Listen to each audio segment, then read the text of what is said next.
सर्वप्रथम सबैजना जय मसी बाइबल सर्वेमा तपाईँहरूलाई स्वागत छ। आज म तपाईँहरूको माझ पाउँछु जीवित वचन उत्पत्ति पुस्तक 29 अध्यायबाट मैले लिएर आएको छु। म विजय आचार्य, तपाईहरू हेर्दै हुनुहुन्छ बाइबल सर्वे च्यानल। 29 अध्यायको एक पदबाट म पढ्नेछु। हामी हरेक दिन एक एक अध्याय गर्दै पढ्दै गइरहेका छौँ, अध्ययन गरिरहेका छौँ। तपाईँहरूले केही बुझ्नुभएको छैन भने कृपया कमेन्टमा मलाई बताइदिनुहुन्न, म हार्दिक अनुरोध गर्दछु। तब याकुब उठेर आफ्नो बाटो लागे र पूर्ववासीहरूको देशमा पुगे। त्यहाँ तिनले मैदानमा एउटा इनार देखेर त्यसका नजिक भेडाका 3 बगाल बसिरहेका थिए, किनकि त्यही इनारबाट मानिसहरूले बगाललाई पानी खुवाउँथे। इनारको मुख ढाक्ने एउटा ठुलो ढुङ्गा थियो।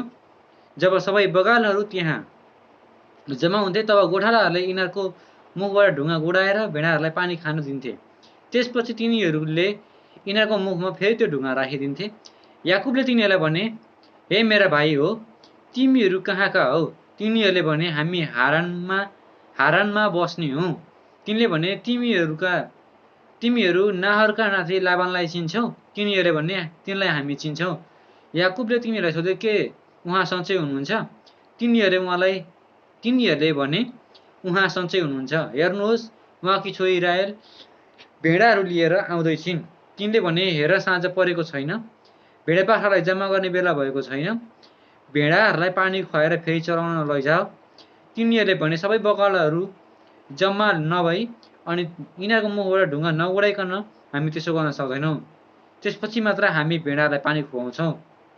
याकुब तिनीहरूसँग कुरा गरिरहँदा राहेल आफ्ना बुबाका भेडाहरू लिएर त्यहाँ आइपुगिन्, किनकि भेडाहरू तिनले नै चराउने गर्थिन्।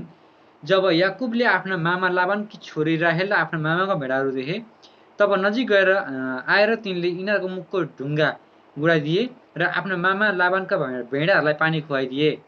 तब याकुबले राहेललाई मुहाई खाए र रुन लागे।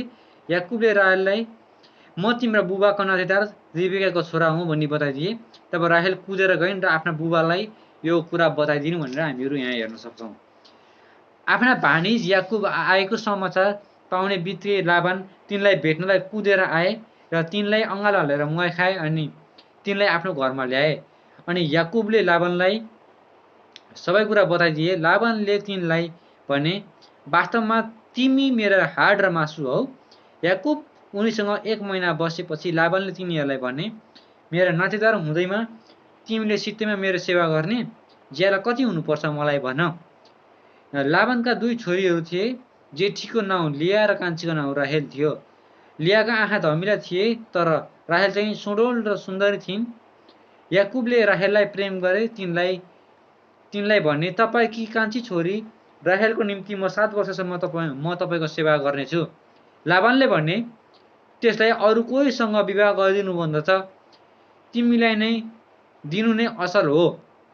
हुन्छ, म सँगसँगै बस। यसकारण याकुबले राहेलको निम्ति 7 वर्षसम्म सेवा गरे। तिनले राहेललाई पनि यति प्रेम गर्थे कि समय तिनलाई थोरै दिन जस्तो लाग्थ्यो। त्यसपछि याकुबले लाबानलाई भने, मैले तपाईँको सेवा गरिरहे, अब मेरी पत्नी हुनलाई राहेल मलाई दिनुहोस्, म तिनीसँग सहवास गर्न चाहन्छु। तब लाबानले त्यस ठाउँका सबै मानिसहरू जम्मा गरेर भोज दिए। तर साँझमा उनले आफ्नी छोरी लियालाई याकुब कहाँ ल्याइदिए र याकुबले तिनीसँग सहवास गरे। लाबानले आफ्नी कमारी जिल्पालाई आफ्नी छोरी लियाकी कमारी हुनलाई दिए। याकुब बिहान हेरेर लिया पो रहेछिन्। तब तिनले लाबानलाई भने, तपाईँले म प्रति किन यस्तो गर्नुभयो? मैले राहेलको निम्ति सेवा गरेको होइन र? तपाईँले किन मसित यस्तो छल गर्नुभयो?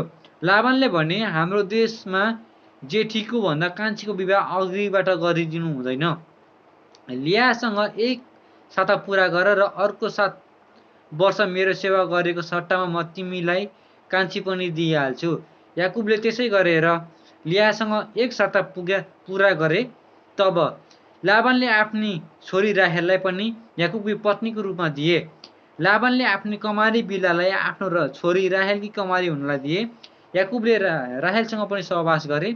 तिनले लियालाई भन्दा राहेललाई बढी प्रेम गर्थे र अर्को 7 साल याकुबले लाबानलाई सेवा गरे। लियालाई अवहेलना गरेको देखेर परमप्रभुले तिनको कोख बन्द गरिदिनु भयो। तर राहेल चाहिँ बाजी नै रहिन्। लिया गर्भवती भएर एकजना छोरो जन्माइन्। तिनले त्यसको नाउँ यसो भनेर रुबेल राखिन्। साँच्ची नै परमप्रभुले मेरो दुःख देख्नुभएको छ। अब त मेरा पतिले मलाई प्रेम गर्नुहुन्छ। हामीहरूले जेठो छोरो भनेर हामीहरूले रुबेनको कुलबाट हामीहरूले हेर्न सकिन्छ। तिनी फेरि गर्भवती भइन् र अर्को छोरा जन्माइन्। तिनले भनिन् म अवहेलित भएकी छु भनी परमेश्वरले मलाई सुन्नुभएको हुनाले उहाँले मलाई यो छोरा पनि दिनुभयो र तिनले त्यसको नाउँ सिमियोन राखिन्।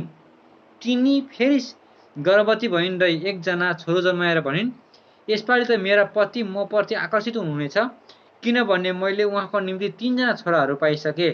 यसकारण त्यसको नाउँ लेवी राखियो। तिनी फेरि गर्भवती भएर छोरो पाइन् र यसपालि भनिन् यसपालि त म परमप्रभुको प्रशंसा गर्नेछु। त्यसरी त्यसको नाउँ यहुदा राखियो। त्यसपछि तिनले जन्माउन छोडिन् भन्ने कुराहरू हामीहरू पाउँछौँ। हामीहरूले यहाँ सिमियोन सुरुमा हामीले हेर्यौँ भने रुबेन, सिमियोन, लेवी र यहुदा 4वटा छोराछोरीहरू हामीहरू भएको हामीहरू पाउँछौँ। हामीहरूले हेर्ने भने यो 4वटा छोराछोरी हामीहरू लियाको छोराहरू भएको हामीहरू पाउँछौँ। भोलि हामी 30 अध्याय हामीहरू हेर्नेछौँ र अरू 12 कुल कहाँबाट आए, कसको छोराहरू हो हामीहरू त्यसको बारेमा हेर्नेछौँ। त्यो भएर हामीहरूले यहाँ यहुदाको बारेमा हामीहरू इजरायलीहरूलाई भन्न सकिन्छ। यिनीहरूको कुलहरू कहाँ हो, को हो, कतिजना छन्, इजरायलको कति कुलहरू हो, इस्माइलको कति कुलहरू छन्, कहाँ बस्छन्, कति कुन कुल हो भनेर हामीहरू भोलि हेर्नेछौँ। कृपया च्यानलमा कोही नयाँ हुन्छ भने लाइक, सब्सक्राइब र सेयर गर्न नबिर्सनु होला। भोलि हामीहरू 30 अध्याय हेर्नेछौँ। तपाईँहरूले यदि भिडियो पुरा हेर्नुभएको छैन भने तपाईँहरूलाई केही समझमा आउँदैन, कृपया भिडियो पुरा हेरिदिनुहुन्न म हार्दिक अनुरोध गर्दछु। किन भन्दाखेरि जब तपाईँहरू केही कुरा बुझ्नुहुन्न भने तपाईँहरूले कमेन्टमा पनि केही लेख्न पाउनुहुन्न। त्यो भएको कारणले केही कुरा बुझ्नुभएको छैन भने मलाई कमेन्टमा तल लेखिदिनुहोस्, म तपाईँहरूलाई भन्नेछु। र आजलाई यति नै छ। सबैजना जय Masih, good night, bye bye, take care.